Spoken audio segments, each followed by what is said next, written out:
All right, so we're in our final night here. This is a chance to ask questions. We're getting a lot of Zebra Web questions, and make sure that everyone's in there. If you are having problems and you can't get into this version of the Zebra Web, which is the ACC SOA version, Atlantic Cape Cumberland Soccer, then you got to contact Joe.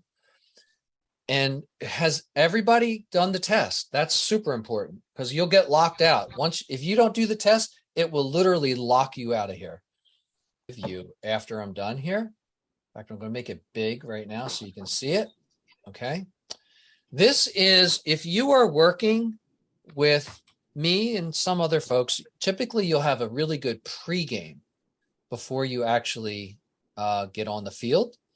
And I would say, especially when you get to the scrimmages, get there early and, have a good pregame with your partner and tell them, say, hey, this is, my first season in high school, give me some tips, et cetera, et cetera.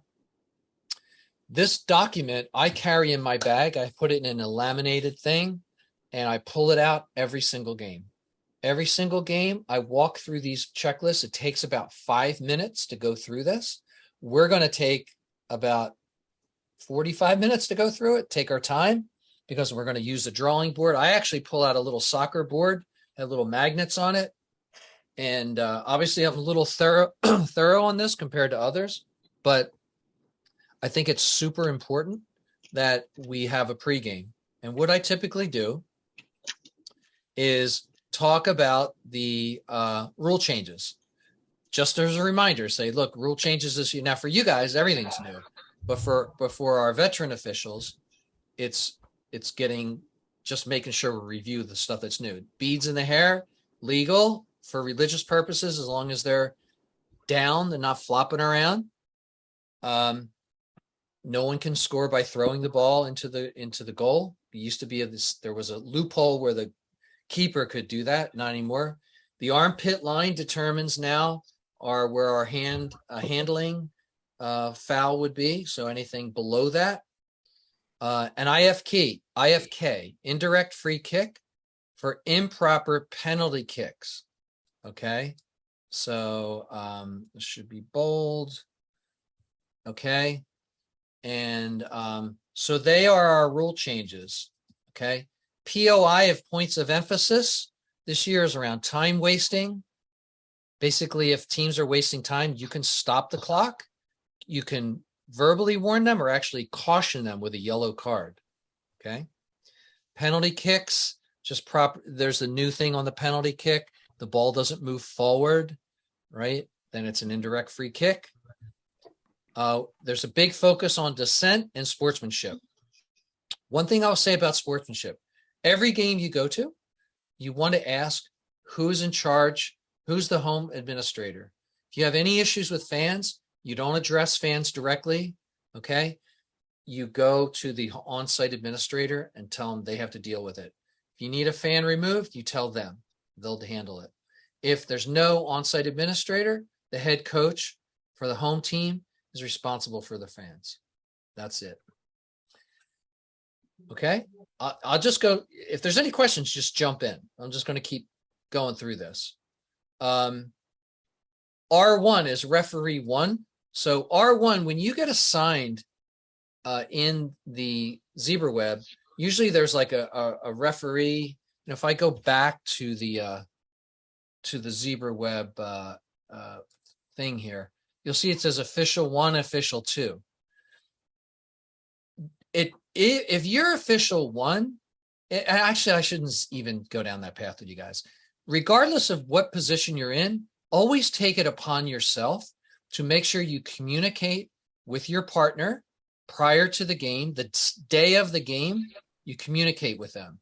You can email, you can text, you can call, but you make sure you get a response. So if I'm working with Randy, I'm going to give Randy an email and say, hey, Randy, I'll see you over at Wildwood Catholic. I'll be there at 3:30 for a 4 o'clock start. If I don't hear back from Randy, I'm giving him a call. So I'm not sure he got the email. And the official 1 is always responsible for contacting the school the day of the game. By noon of the day of the game, you contact the school. You can call, text, email, but you need to get a response from someone to confirm the game.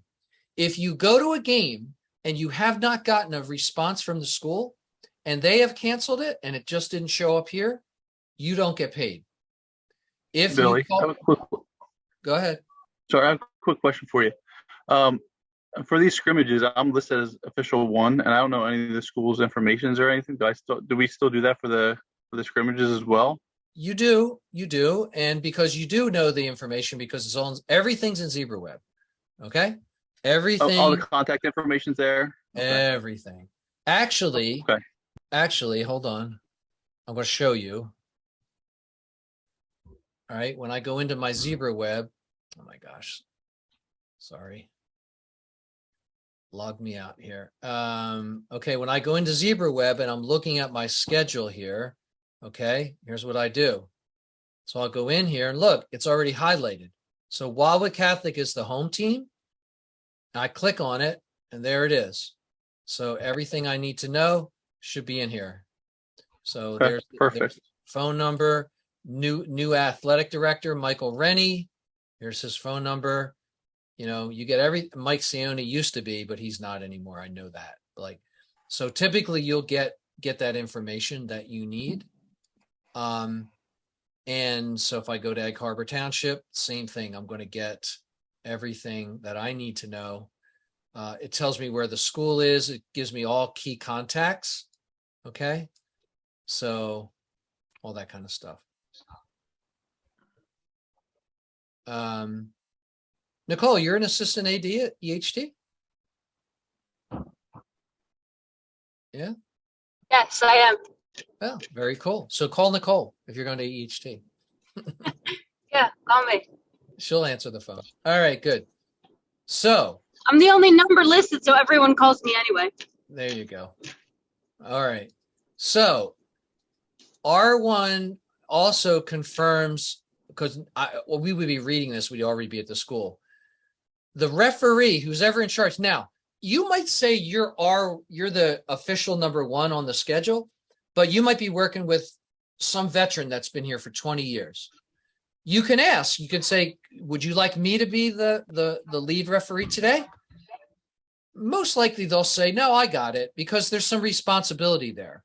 And I'll tell you what that is. Well, here you can see the referee, the R1 or the official number one, is the one that's going to lead the captain's meeting, is the one that's going to speak, is the one that's going to read the sportsmanship card.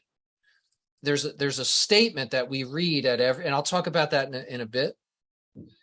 And you're the one that's going to do the coin toss 5 minutes prior to the game. And what we do is we bring all of the folks out to the field here. So if let me get back to this. Oh, here we go. So typically we'll bring the two officials will stand like right here. The players will all come over, they'll come over from the bench and they'll kind of line up like here, one team on one side, one on the other. And the coaches will stand behind them, coaches stand behind, and the referee, one of you who's the official, will introduce yourselves, and you will do these things. You will read the card, which basically says there'll be no tolerance for any unsportsmanlike conduct that includes taunting, baiting around race, ethnicity, religion, sexual orientation, disability. The penalty is automatic disqualification from the game. But, there's some words you have to read, and that's super important. And we always ask two questions. Does anyone know what the two questions are we ask of the coaches? The coaches have to certify two things and give us a verbal yes. Does anyone know what they are? Are your players properly equipped? Properly equipped? Are your players properly equipped according to NJSIAA and National Federation guidelines and rules? That's correct. What's the second one? I know. It's in the rule book. Are we going to practice good sportsmanship today? Yes. So you buckle them together. Say, hey, coach, is everyone properly equipped according to NJSIA and NFHS rules, and we'll be practicing good sportsmanship today. Is that a yes? Thank you, Coach. Coach, yes? Yes. Perfect. You get them to acknowledge those two statements, you're covered, okay? Then you read the card to everybody, and once we read the card, then we say, okay, teams, you're dismissed. You can go back. I'd like the captains to come forward. Coaches and teams go back. The two captains or whoever is going to represent as captains come in, and we do the coin toss. Coin toss is called by the visiting team. The winner, whoever wins the coin toss, gets choice either to kick off the first half or defend a particular end the first half. They get, and then obviously that will change. The second half, they'll change ends, and the other team will kick off in the second half. Okay. So that's how we handle that. But basically, R1 handles that. Before we get to the game or on the field, okay. And by the way, I talk about this in the parking lot because we say, hey, just so we know who's going to read the card, who's going to talk, who's going to handle the captain's meeting. You decide that in the parking lot before you go out there, right? And we'll walk the field. We want to try to be on the field 15 minutes prior to the game for our warm-up, 15 minutes prior, because at 5 minutes, we're calling the teams in. So we have like 10 minutes to drop our bag, kind of jog around a little bit. We check, make sure the game balls are there. We make sure the goals are anchored. We make sure the nets don't have giant holes in them. And we make sure the corner flags are in place. And we identify who's the official clock. If there's no official timer or scoreboard, that's us, right? Then we're going to keep it. Of course, we're going to keep it as a backup anyway. Then we're going to observe warm-up, looking for legal or illegal uniforms if anyone has jewelry, bench locations. I do like to remind the players in the coaches meeting, no jewelry, just kind of say it, especially in the girls game, because sometimes they forget. They come from school and they have stuff, right, in their ears or whatever. They can't tape over it, remember? And we just identify to make sure who's the scorer, because we go to the scorer. One of the things that we need to do is get lineups from the scorers. We need to get written copies of the lineups at every level, high school level, not junior high, not middle school, not elementary, but high school.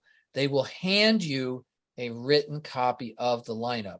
Now, it can be changed and added to, but it has to have the coaches' names, has to have the players' first and last names and their numbers.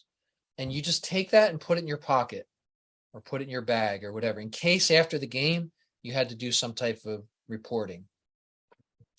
One of the things that's important, we want to identify the site administrator, who the head coaches are, who the ball handlers are, ball holders. And that's sometimes tough at different levels. They'll have kids, and you just identify that right before the game starts. Is there an athletic trainer on staff? So if we have a head injury, that's the person that's always going to deal with it, right?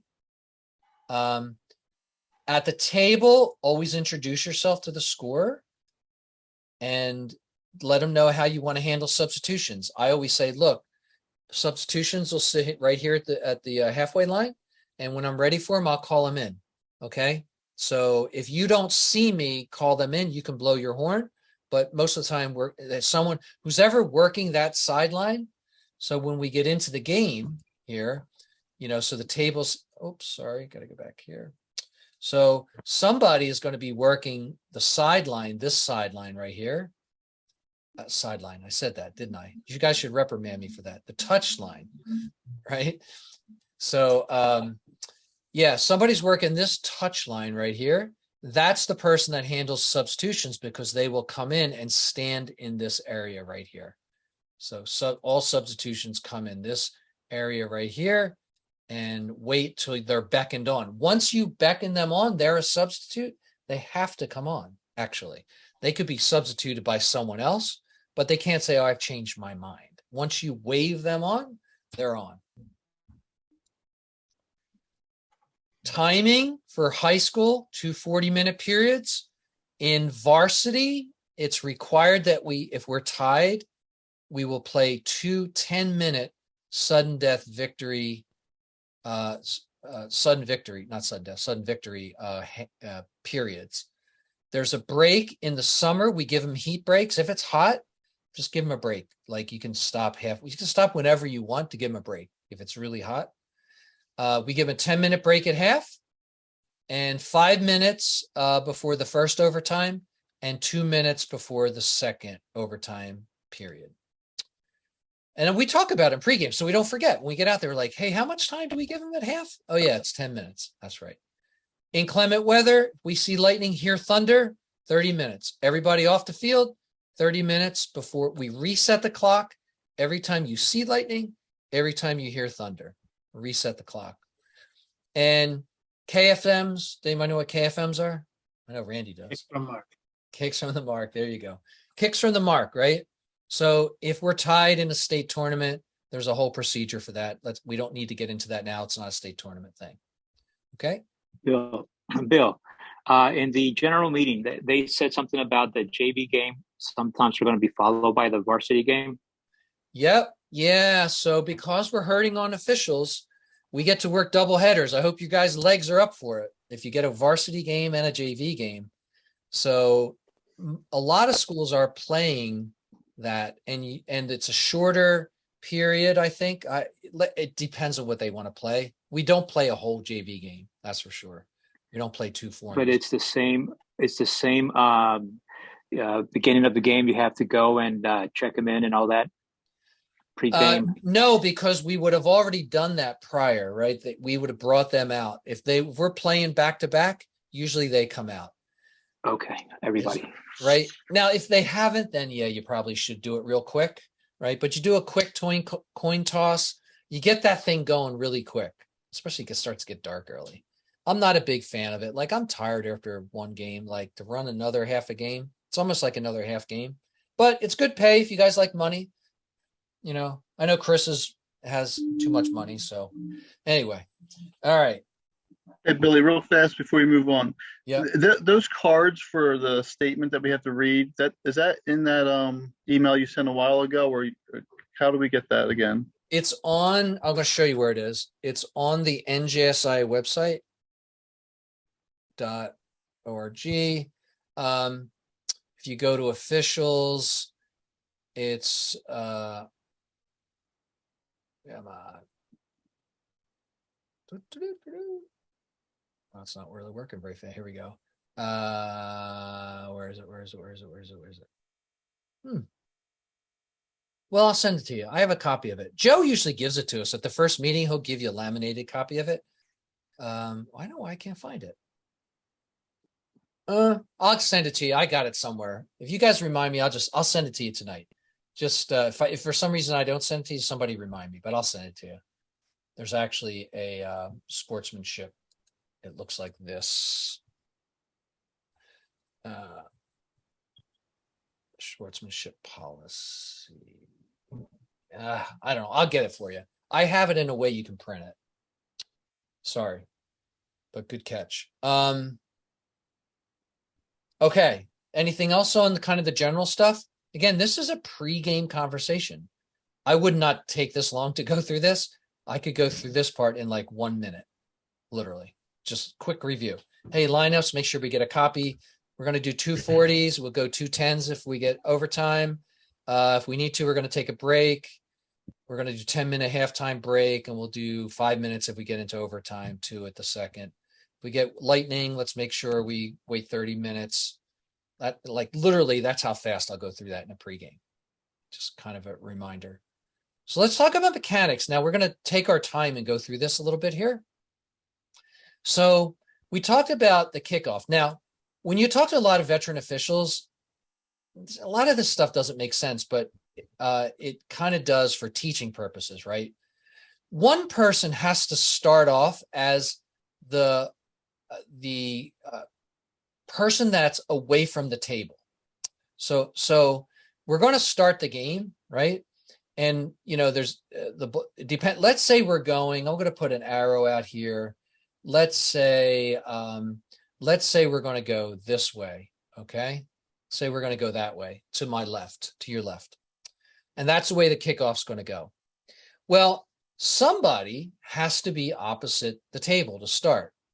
So what we typically do in most games is that the most experienced official will be opposite the bench areas or the scoring table for the first half. So that person will work over here.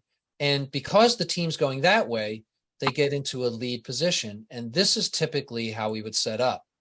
Okay. Maybe a little more spaced out.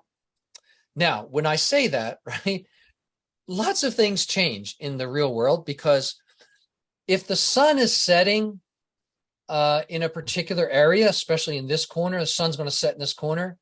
Sometimes in the second half, we don't want this, because what happens in the second half, when this arrow faces the other way, the team's going to actually, the arrow will face this way because the team switch. The team is if you kicked off to the left in the first half, you're going to kick off to the left in the second half, because the team switch ends, and you as an official switch sides of the field. You don't switch ends, you switch sides. So now this official that started over here is now running this side, this touch line. Now, what that means is that if the sun is setting over here, it's sometimes tough. So sometimes you might talk to your partner might say, hey, let's start this way because it's a little easier in the second half. And that's fine, really doesn't matter. But usually we put the most experienced official away from the table in the first half. So in the second half, when you're running in front of the benches, like sometimes it's a little more confrontational or a little more high pressure.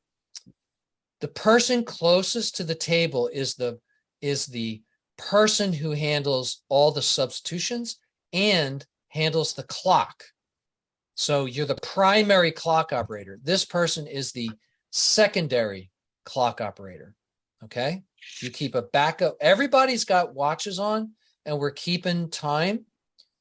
And even if there's a scoreboard with a clock on it, which that makes that official, we're still keeping time.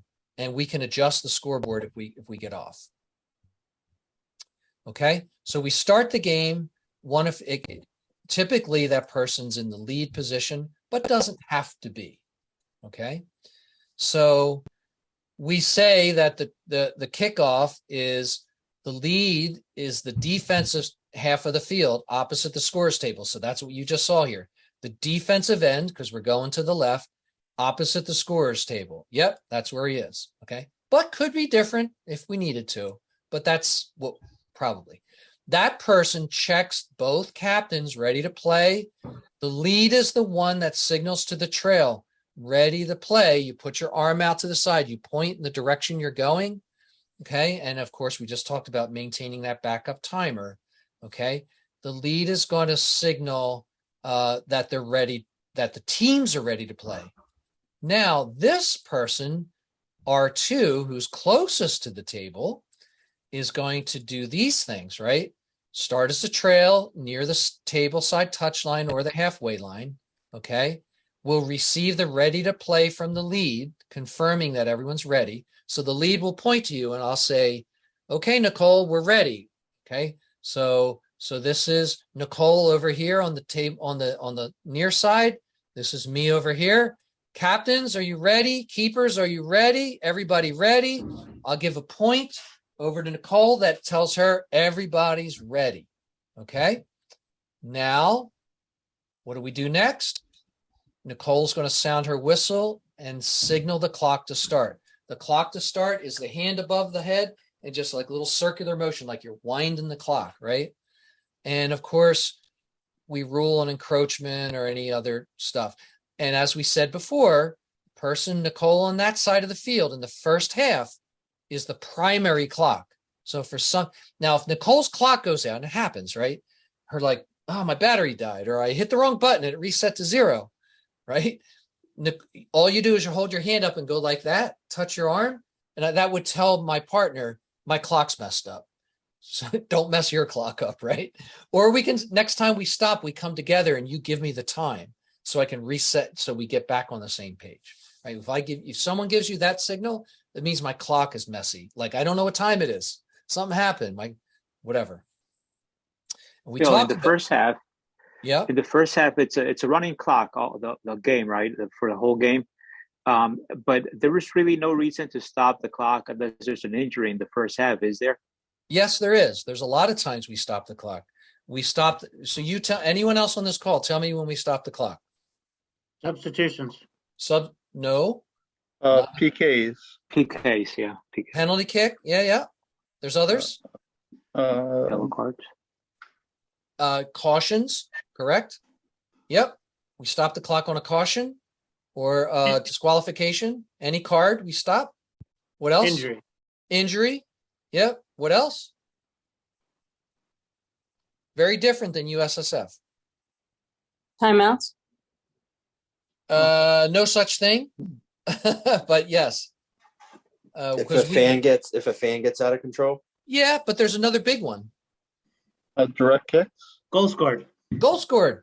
Oh, Yeah, the goal scores, we stop the clock. Our signal when a goal goes in is we blow the, unlike USSF where you don't do anything, you just point to the center circle, right? In high school, right? Blow the whistle, stop the clock, point to the center. Blow the whistle, stop the clock, point to the center. That's it. That's our signal, okay? We have a yellow card, blow the whistle, stop the clock, reach in my pocket, pull out my yellow card. Okay, we have an injury, blow the whistle, stop the clock.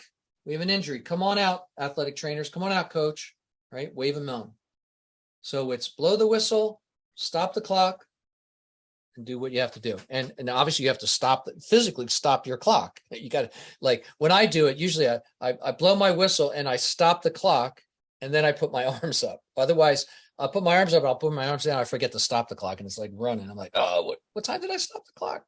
You know, so, okay. So goals, injuries. Now substitutions, when would we stop the clock on a substitution? Last 5 minutes of the game when a winning team substituting. That's right. Yep. So just stop it. Even if both teams are substituting, we stop it, right? Okay, cool. All right. So that's the first half kickoff. Second half kickoff, we said we're going to exchange starting spots across field. Okay, same responsibility. Basically, as we said, this official comes here. I'll go on that side of the field because I'm a more experienced official. Nicole's going to go on this side of the field. Okay. And now who has the restart for the second half and which way are we going?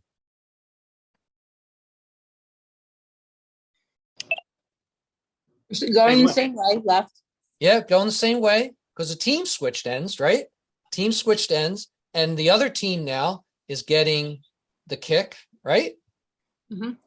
So therefore, we'll always kick the same direction, okay? It's an easy way to remember it. So now, who's going to signal the stuff again? The lead. You. Lead gets everybody ready, right? Okay, so lead gets everybody ready. And now who signals the restart? The other guy. Trail. This is the trail, right? So Nicole's over here for the second half. I'm on this side. I'll get captains. Captains, you guys ready? Goalkeepers, right? You ready? And all right, I'll point to Nicole. Okay, Nicole. I'll just literally point. I won't yell. I'll just point, and and then it's like arm up, whoop, wind it up, off they go. Right? Start the clocks. Okay. All right. So that's it. Now movement. Just go to confirm, Billy, clock doesn't typically start until they touch the ball, right? Until the ball moves. It's kicked and moved. That's correct. The only time it would start other than a kick is on a throw-in when it leaves the hands. So, but drop ball when you actually drop it, and it's when the ball's in play. Basically, when the ball's in play, that's when the clock starts. All right, so let's just talk about movement. I think we talked about this, right? As a crew, I always say in my pregame, hey, let's make sure we keep the play boxed in, stay alert off the ball. Because look, for those of you that have officiated soccer before, it's tough because not only do you have to watch the offside play, you have to watch fouls in the ensuing attacking by the attacking team, right? Somebody gets fouled. So I always say, make sure you help me on a pass.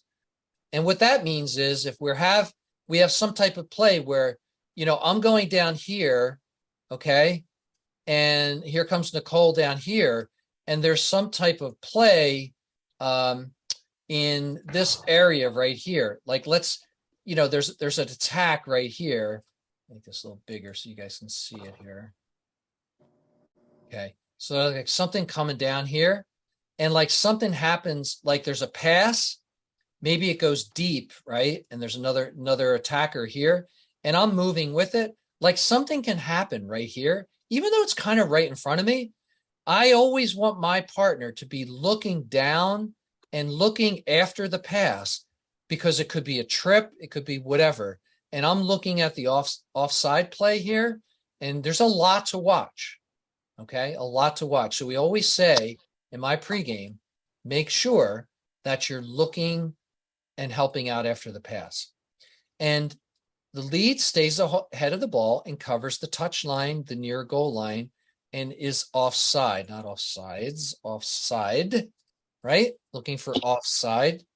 And the lead must also know the position of the most advanced offensive player, okay? And that should actually be attacking player, and the second to last defender, okay? Because it might not be the goalkeeper, it could be two actual defenders.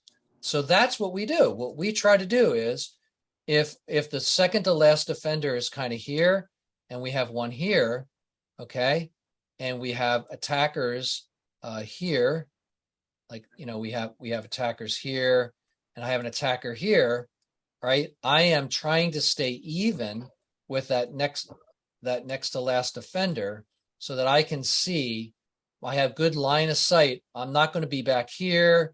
I got to try to stay up with that play. And we can work in as much as you want. You can run the touch line. If the play is outside, you stay outside. If the play is all on this side of the field over here, right? Then it kind of makes sense that there's nobody over here. You can pinch in. You can pinch into wherever you want, as long as you're staying even with the second to last defender. Assuming there's a goalkeeper back here, this would be the next to last defender. Okay, so that's our movement as the lead. And the trick, yeah.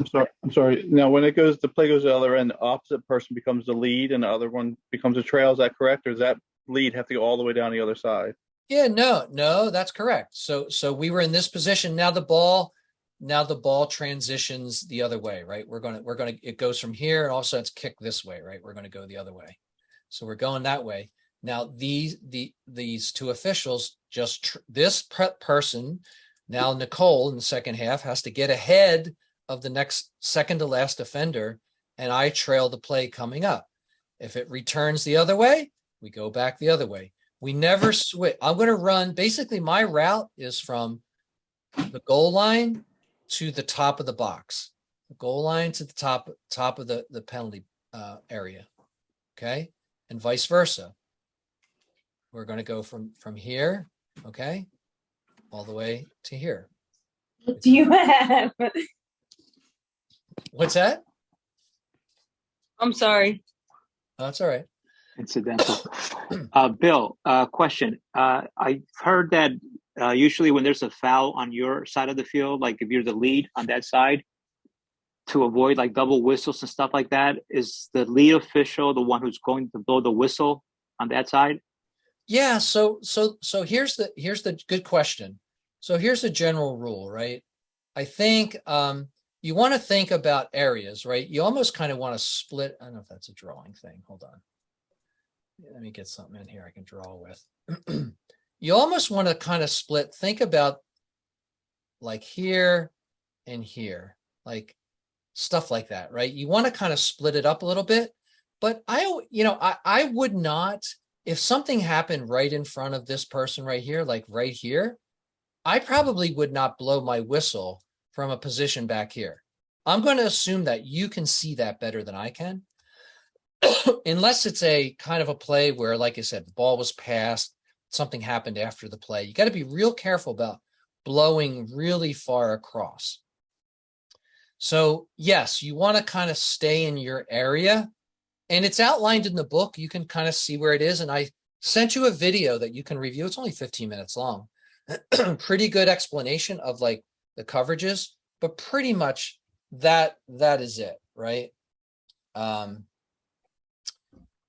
was going to try to clear that, but I don't think I can. But I think I think you have the idea, right? So when we think of the plays, right?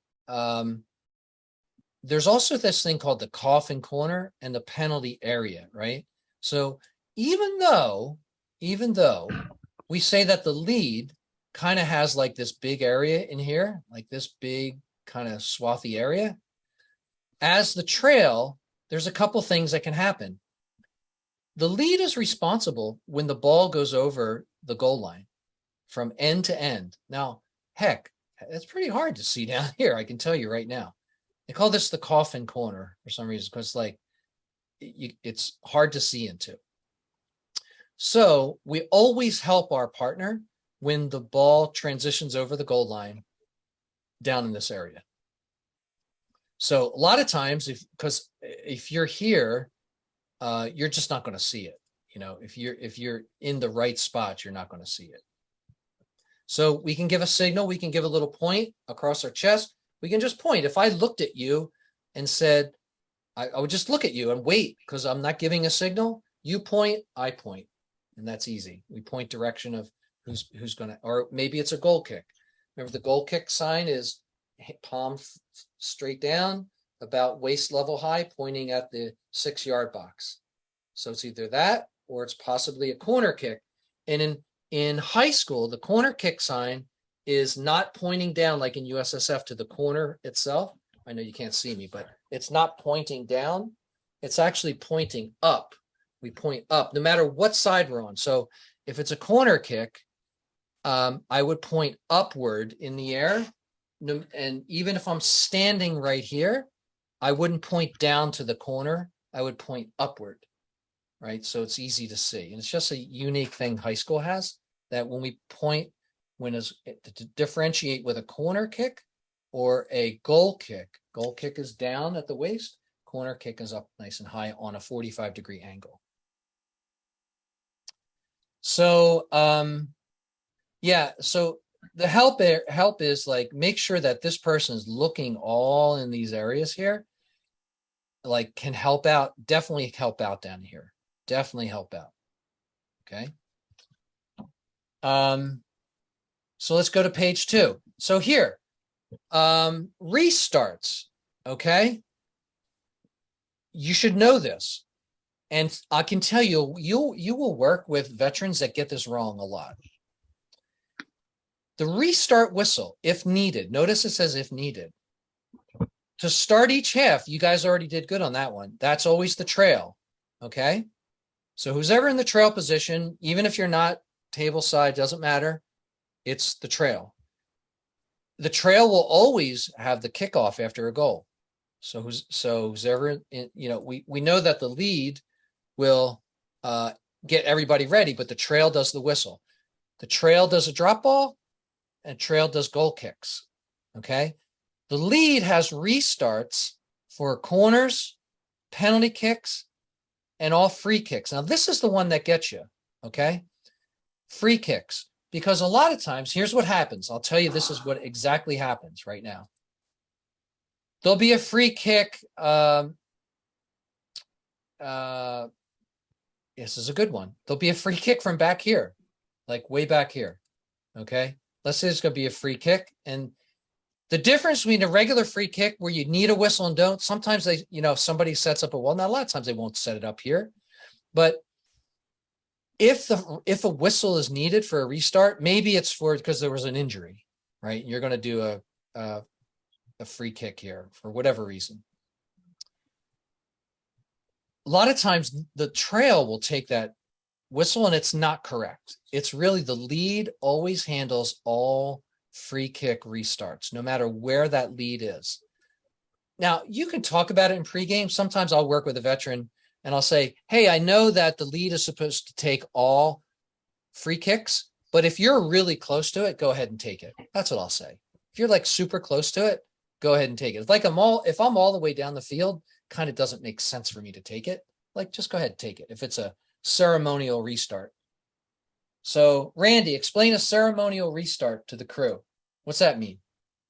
So a foul's been called. It could be an indirect or a direct kick, but if they ask for, if the offensive team asks for to measure out the wall 10 yards out, they'll need a whistle to start. That's called a ceremonial restart. That's correct. And as well as if the defending team encroaches, asking you to mark off 10 for them, right? That usually results in another, you're going to need a whistle restart. That never happened. Yeah. Yeah. Defense, yeah. What, Bill? You know how always in direct kick from far away when there's no wall, there's usually one person that kind of hangs around to slow play. They have to be like what, 3 yards from the ball before the offense, the attacking team, the defending team 10 yards. 10 yards. No, because they can take a quick restart. Right. The defender just has to be in the act of backing up.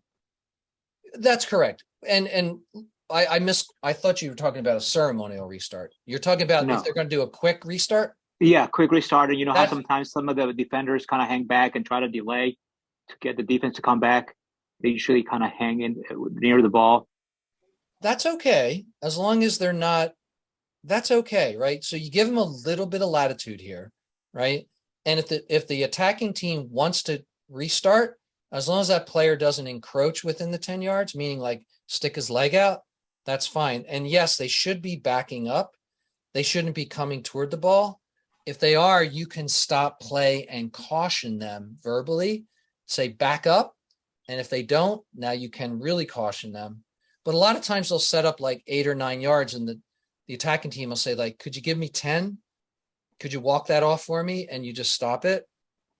So it's a fine line we walk on that. We could try to be careful not to, because it is a Yeah, tackle. no, It's a tackle. right.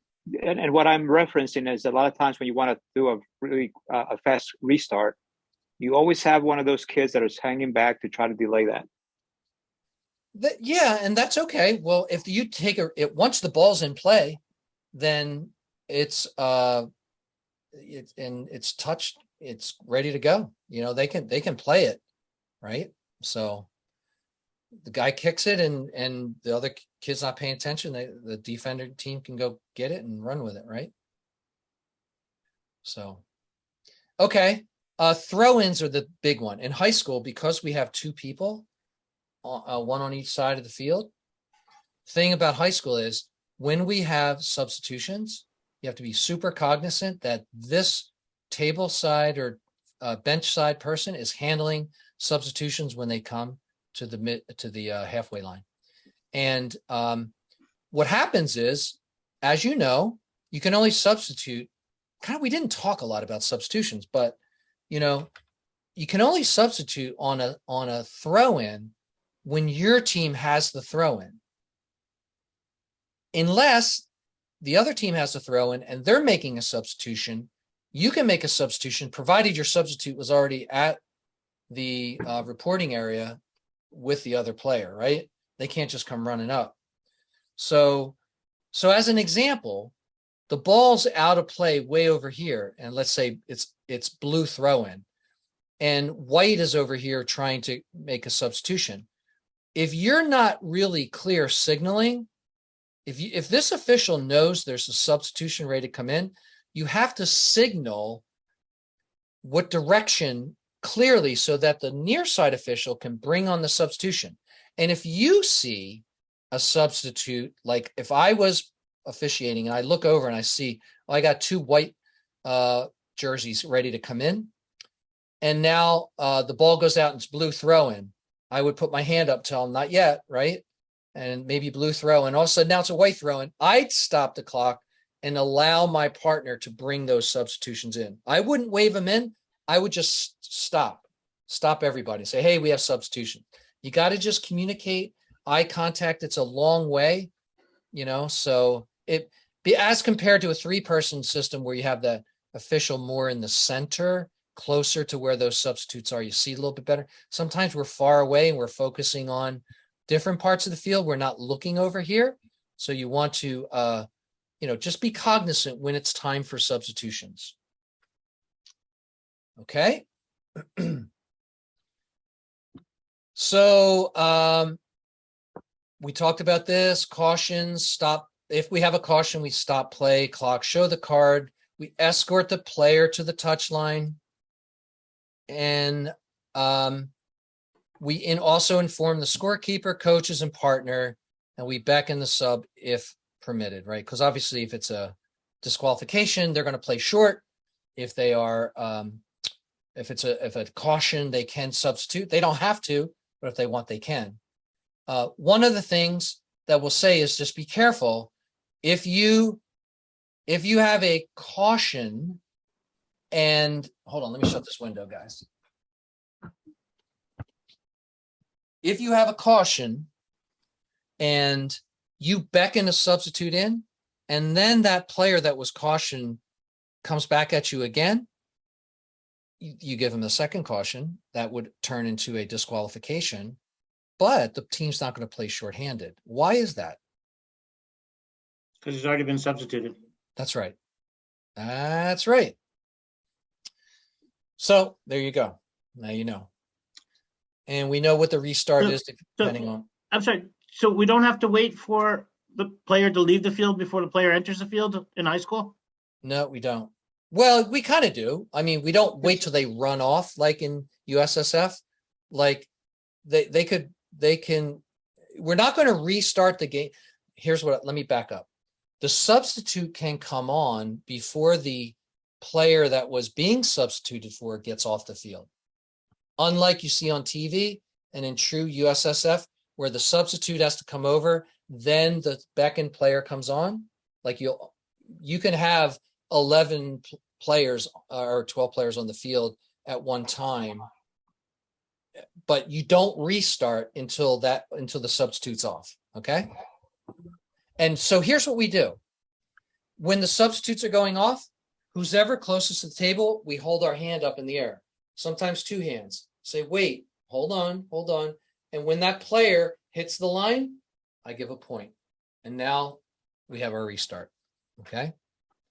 So that it's a kind of a speed up thing. Does that make sense? You guys good with that? Okay. Free kicks, set plays, trail, when the ball's placed, wall is okay, ready for play. Okay. So we talked about this. If we have a ceremonial restart where there's going to be a wall, the trail does the hand signal when they get the wall ready, walks off the wall, but the lead is going to do the restart. So that's where you get that communication between the two officials. Unless what we talked about, if it's so far away, the lead is so far away, but typically it's compressed. They're in the attacking third, final third. So goal kicks, it's the trail, going back to our thing. Goal, the trail has goal kicks and drop balls and kickoffs. Okay. So we already talked about positioning, all that stuff. Corner kicks, a little bit different. Okay. This is the leads again. Okay. We have a couple positions that are obviously a little bit different than what you might see on television. Okay. We're going to have a corner kick, and let's say the corner kick is going to come from right here. Okay.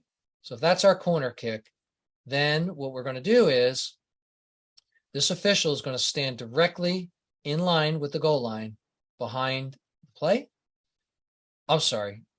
That was a trail, wasn't it? Take that back. Okay. Let's do it from this side. So this is our position right here. Okay. So as a trail where you were running way down here before, you actually come up and get into position at kind of in this vicinity of the corner of the 18-yard box. Okay. And as the lead official, you position yourself straddling the line between the penalty area and the goal box. Okay. So you're going to be like right here. Now, if the ball is on this side, if we're going to have a corner kick here, this official comes behind, okay, and this official is here. Okay. Did I do that right?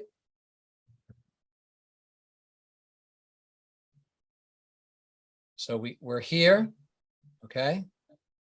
It's kind of the same thing, except we just kind of sneak up a little bit. Now, if we come down the other end, because the lead is now coming down, right? We come down and the ball goes, the defending team knocks it out of play. We're going to have a corner kick here. Same thing. Here. Okay. And here. And if it happened on this side, we put it here. The only adjustment we make instead of standing out here, we get up in the play because everybody's going to be over here. There you go. Okay. So that's our position for a corner kick. And look, let me tell you, in two-person game, it's like sometimes you're running up the field and they kick it down and it gets kicked out and you're all the way down here like, oh my gosh, you got to run all the way down. You get here and then it goes all the way back and then they kick it out again. You're like, oh, got to run all the way down.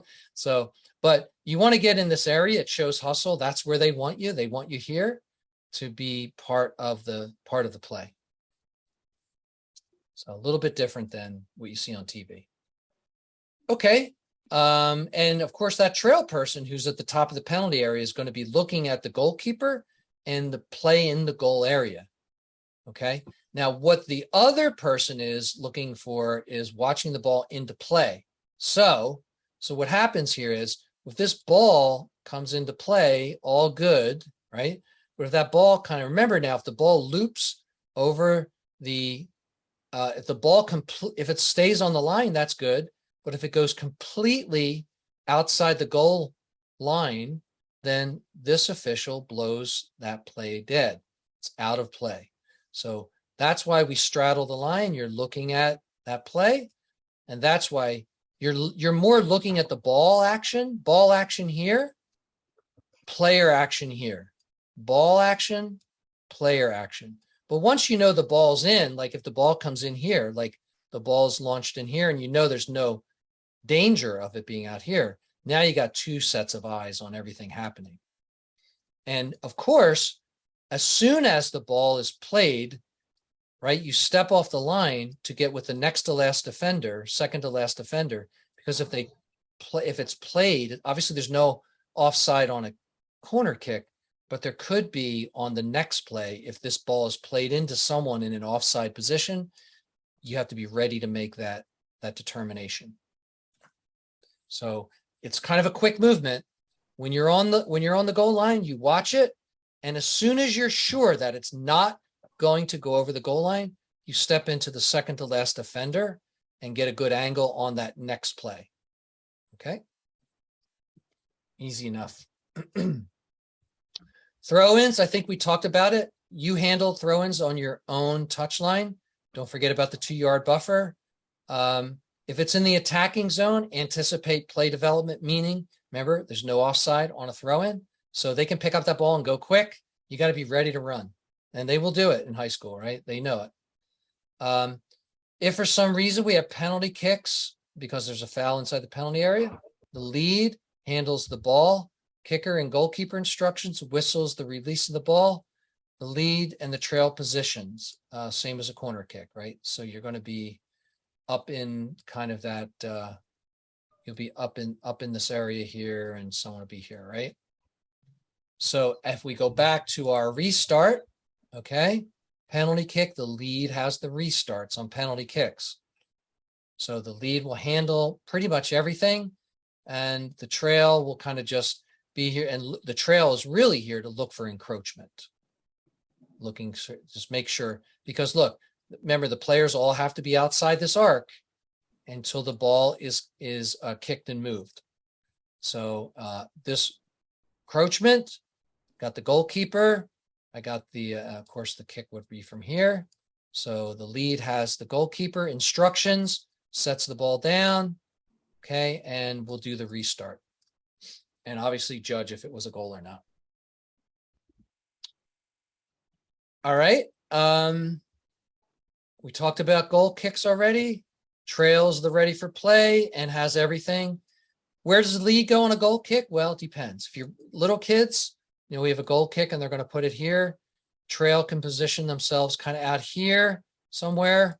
And the lead can go like basically as far as they can kick. Like, where's the play going to land?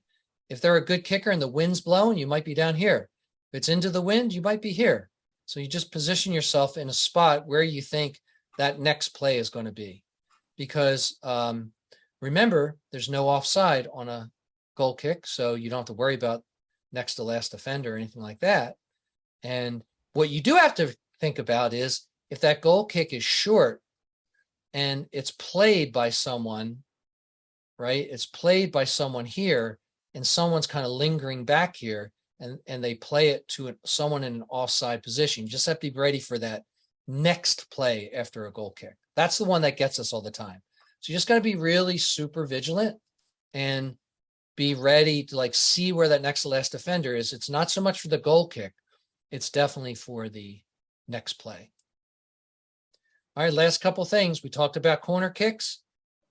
Lead handles all that stuff, right? We talked about where the trail goes. Okay, we did all this. Oh, we did all this. Penalty kicks, did all that. Substitutions, we talked about it. Official, all right? And post game. Here's the important thing. We don't have to stick around for handshakes and that kind of stuff. Just, in fact, I try to get over to the table and get my bag before they get there. Like I hustle over there and get out of there, right? We do have to verify the final score if there's any cautions and send-offs with the scorekeeper, but we usually write those down anyway throughout the game, so we typically already have that. Like I said, avoid the handshakes.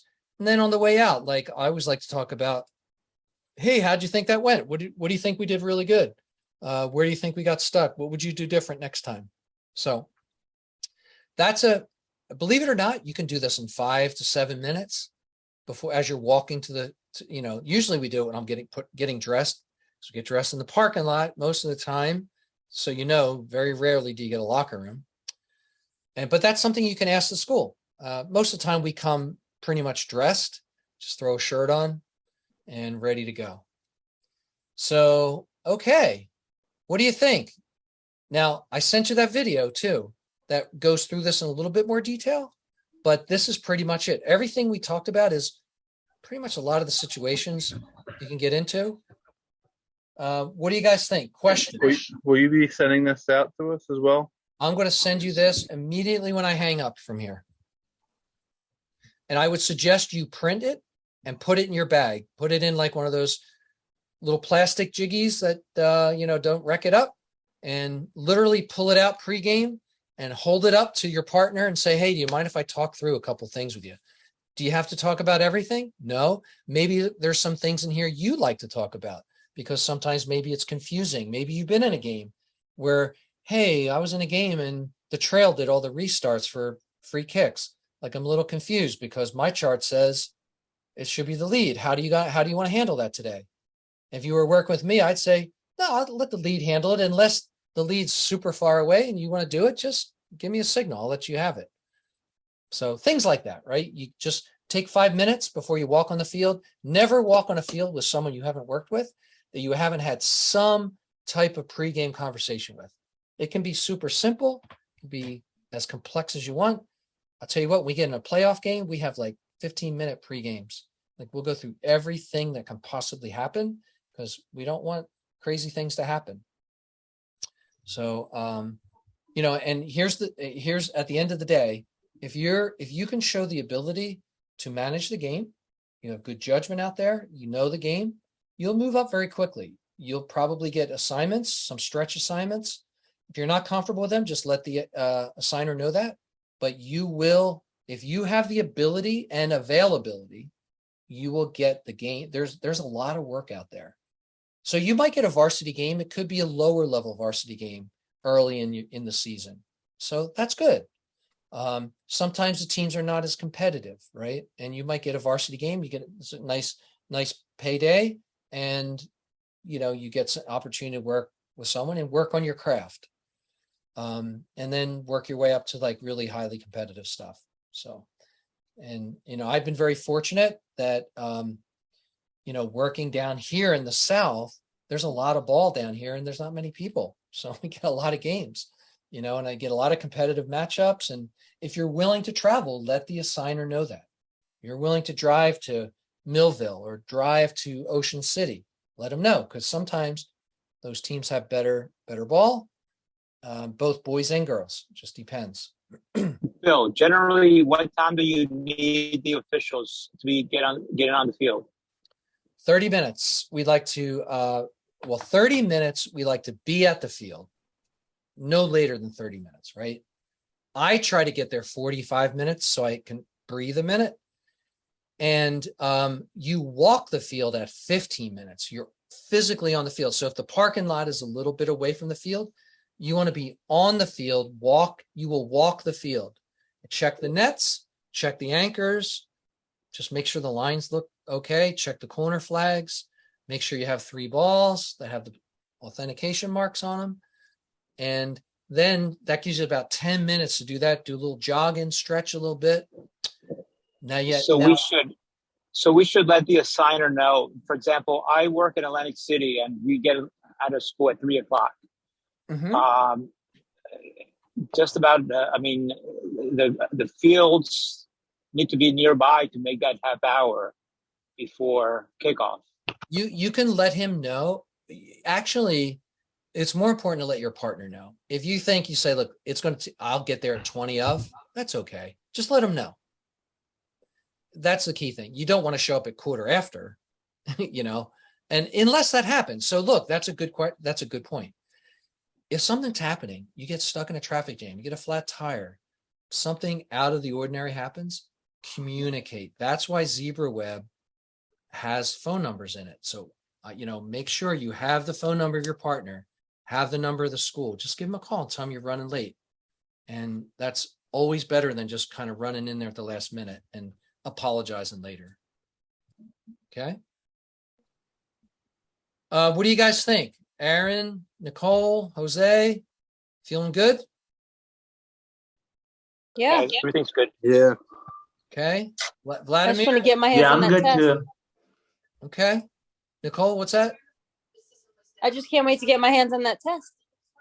Yeah, we'll get you there. Don't worry. That's it. We'll get you. Just contact. When does that close? First week of September. Oh, okay. All right. That's fine.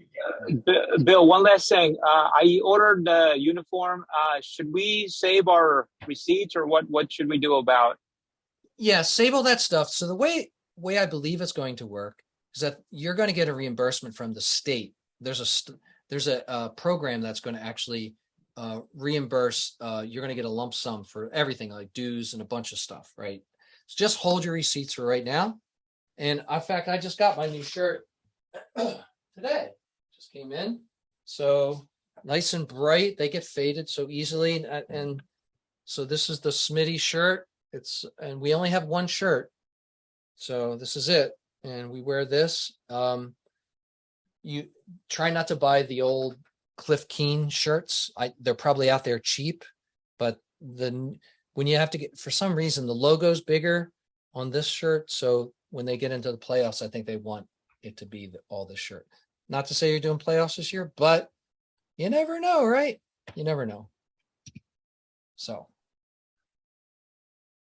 everybody feeling good? This is our last last call, and the next time we'll see you is probably on the field. But I'm around for questions, right? So if you have a question on anything, pick up the phone, give me a call. Make sure you connect with the assigner if you have any weird scheduling issues. Make sure you get on the field for a scrimmage game with somebody, at least one. You can do more, you can do a couple because they're all that week. So if you can get out and do a couple, do it. It's a good run. It's for exercise. Whether or not you get paid, don't worry about that.